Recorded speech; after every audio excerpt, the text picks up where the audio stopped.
Narendra Modi-led Indian government continues to snatch the properties of innocent people of the occupied Kashmir to punish them for their affiliation with the ongoing freedom movement.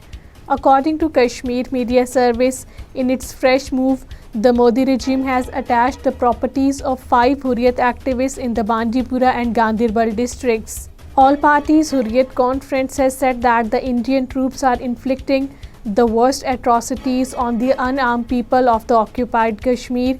According to Kashmir Media Service, APHC spokesman in a statement issued in Srinagar said, despite using every brutal tactic, India has failed to suppress the freedom sentiment of the Kashmiris.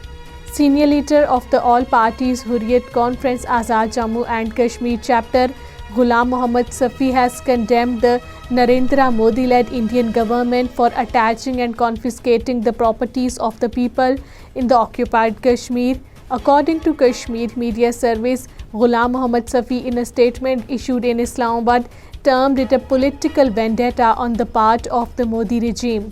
Indian police arrested Islami Tanzeem-e-Azadi chairman Abdul Samad Inqalabi in occupied Kashmir.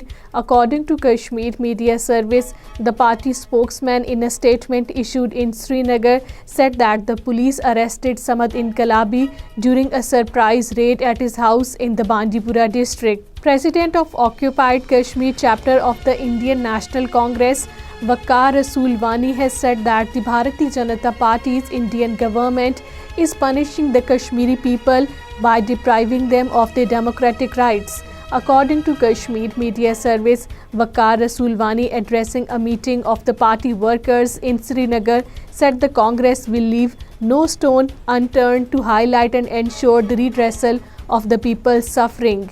National Conference Vice President Umar Abdullah has said that the Indian government and the Election Commission of India are engaged in a dubious alliance, leading to the prolonged delay in conducting the elections in occupied Kashmir. According to Kashmir Media Service, Umar Abdullah said this while speaking to the media in the Pulwama. Posters appeared in Srinagar and other areas of the occupied Kashmir ahead of the World Human Rights Day, 10th December, drawing the attention of the world towards the Indian state terrorism in the occupied territory. According to Kashmir Media Service, on this day, the United Nations General Assembly adopted and proclaimed the Universal Declaration of the Human Rights in 1948.